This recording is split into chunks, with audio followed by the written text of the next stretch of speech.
মৎস্য অধিদপ্তরের তথ্যমতে বঙ্গোপসাগরের 1,18,000 বর্গ কিলোমিটার জুড়ে বাংলাদেশের বিশেষ অর্থনৈতিক অঞ্চলে রয়েছে 8 প্রজাতির টুনা, 10 প্রজাতির পেলাজিক মাছ।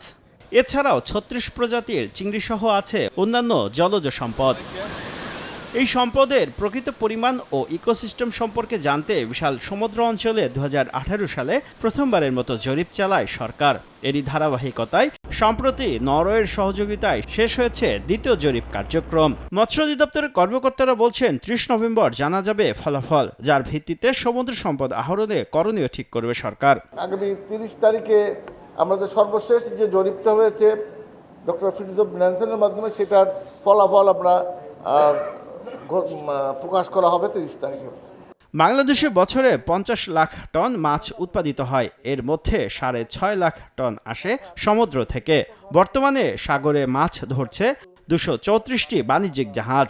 এ অবস্থায় টুনা মাছ আহরণ এবং মৎস্যজাত পণ্য রফতানিতে জোর দেওয়ার কথা জানান মৎস্য অধিদপ্তরের মহাপরিচালক। ইমিডিয়েট যে অর্থ বছর হলো, সেখানে আমরা 6,100 কোটি টাকা মৎস্য পণ্য রপ্তানি করে আয় করেছি। অনুষ্ঠানে মাছের পাশাপাশি গরুর মাংসের দাম নিয়েও কথা বলেন মৎস্য ও প্রাণী সম্পদ উপদেষ্টা। গরুর মাংসটা প্রতিদিন কি কেউ খায়? মধ্যবিত্ত খায় না। আর যদি খেতে চায় 700-800 টাকা অত বেশি হওয়া কথা না তাদের জন্য। ইলিশের চলাচল নির্বিঘ্ন করতে নদী পুনঃখননের উদ্যোগ নেওয়ার কথাও জানানো হয় অনুষ্ঠানে।